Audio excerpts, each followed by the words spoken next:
कार्यक्रम हम लोग गर्भाशय के मुख का कैंसर, जिसको कि सर्विक्स कहा जाता है और जो कि दुनिया का सेकंड नंबर का कैंसर है, जो कि एक बचाव का टीका है, जिसको हम लोग रोटरी क्लब की तरफ से लाए हैं। ये टीकाकरण 18 नवंबर 2024 में श्री राम नर्सिंग होम में सुबह 8 बजे से स्टार्ट होगा और 4 बजे तक है। आजकल तरह तरह की बीमारियों से लोग ग्रसित हो रहे हैं और तमाम प्रकार की ऐसी बीमारियां आ रही हैं जिसके टीकाकरण के लिए लोगों को बचाने का प्रयास किया जा रहा है, उनको अवेयरनेस की जा रही है, उनको जागरूक किया जा रहा है।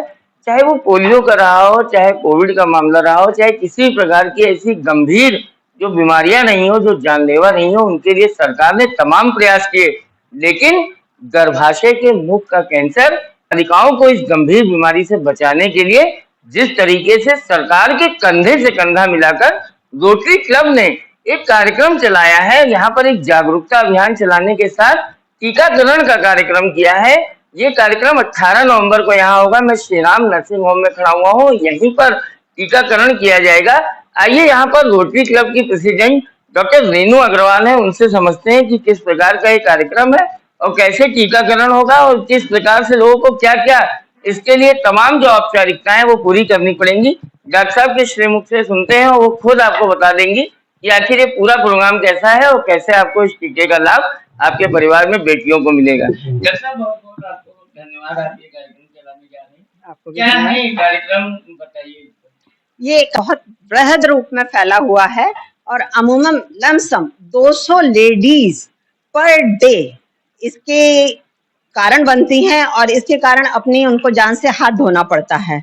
लेकिन क्योंकि ये एक ऐसा कैंसर है जिसकी बहुत जल्दी डायग्नोसिस नहीं बन पाती, बहुत जल्दी इसको पकड़ में नहीं आता। इसमें कैंसर जब सेकंड थर्ड स्टेज में पहुंच जाता है तब लोगों को थोड़ा सा पानी खून का डिस्चार्ज होता है, तब अमूमन वो लोग डॉक्टर के पास जाती हैं। तब तक वो सेकंड थर्ड स्टेज में आ जाता है और उसका ट्रीटमेंट, उसका इलाज थोड़ा मुश्किल हो जाता है।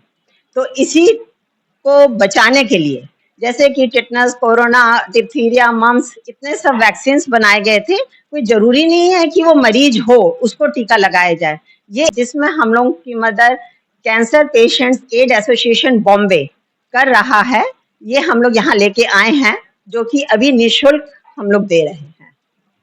ये टीका 9 से 18 साल की बच्चियों को लगाया जा रहा है, लेकिन इसमें हमारे कुछ क्राइटेरियाज हैं। सबसे पहले हमारा एक ये कंसेंट फॉर्म है। कंसेंट फॉर्म मतलब सहमति पत्र है, क्योंकि 18 साल की बच्चियों के ऊपर उनके पेरेंट्स होते हैं, उनके माता पिता होते हैं, जिनकी सहमति इस टीके को लगाने में आवश्यक है। वैसे अमूमन इस टीके का कोई भी साइड इफेक्ट नहीं है। हर टीके में थोड़ा बहुत फीवर यदि आता है तो वो कोई बहुत बड़ी बात नहीं है।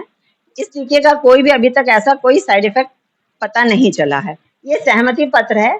इसमें बिटिया का आधार, उसके मम्मी पापा में से किसी एक का आधार, दूसरी चीज इनके साइन, और इसके साथ हम लोग या तो उनके पास राशन कार्ड हो या फिर बीपीएल कार्ड हो या लो इनकम सर्टिफिकेट हो या वो किसी ऐसे गवर्नमेंट स्कूल में पढ़ती हो जहाँ की प्रिंसिपल उनको ये लिख के बस दे दे कि ये हमारे स्कूल की छात्रा है। बस इतना सा क्राइटेरिया है जो रजिस्ट्रेशन उनको 15 के अंदर ही अंदर करवाना पड़ेगा, जिससे कि हम वो शीट बॉम्बे भेज सकें और 18 तारीख को बिना किसी दिक्कत के ये टीकाकरण हो पाए।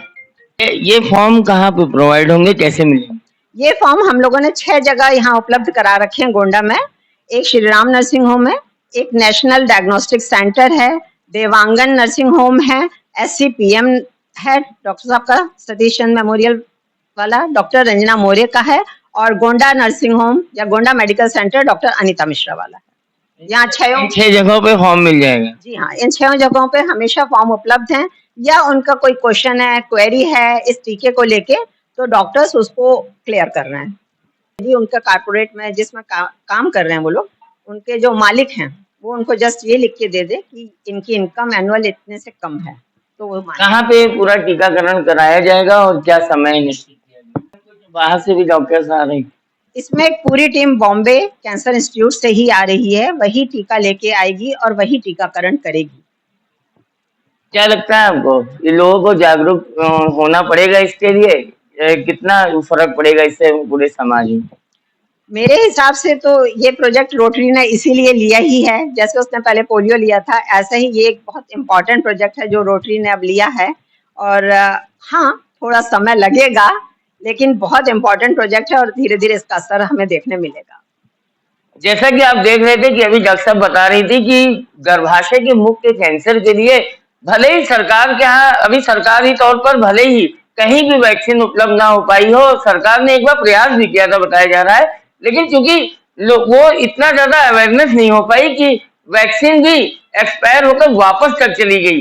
फिलहाल अब जिस तरीके से भी देखा जाए तो सरकार के कंधे से कंधा मिलाकर और तमाम जो स्वास्थ्य की स्कीम है, जो हेल्थ स्कीम है गवर्नमेंट की, उसको दिमाग में रखते हुए सरकार तो अपना सारा कार्य कर रही है, लेकिन अब रोटरी क्लब आगे आ गया है और रोटरी क्लब ने बड़े ही अच्छे अंदाज में, बड़े ही जिम्मेदारी से गर्भाशय के मुख के कैंसर को समाप्त करने की ठान ली है। और इसकी पहल बाराबंकी, उत्तर प्रदेश में बाराबंकी से हुई है। अब फिलहाल गोंडा में ये वैक्सीन लगने वाला है। बस आप सभी से यही कहेंगे कि बिल्कुल ये मौका मत चूकिए और अपनी बेटियों को गर्भाशय के मुख के भविष्य में होने वाले कैंसर से बचाइए और टीकाकरण जरूर कराइए। कोई साइड इफेक्ट नहीं है, बड़े ही आराम से आपको श्री राम नर्सिंग होम मिल जाएगा। बस केवल सर्कुलर रोड पर आपको आना है और यहीं पर फातिमा स्कूल से थोड़ा आगे आप आएंगे, बड़गांव पुलिस चौकी और फातिमा स्कूल के बीच में श्री राम नर्सिंग होम है। यहीं पे आपको ये टीकाकरण का पूरा कार्यक्रम की जानकारी भी मिलेगी और टीकाकरण भी हो जाएगा। बस अब आपका इंतजार है, जिम्मेदारी निभाइए और अपने परिवार को स्वस्थ रखिए। मैं गोंडा से अंकुर देव पाटिल से।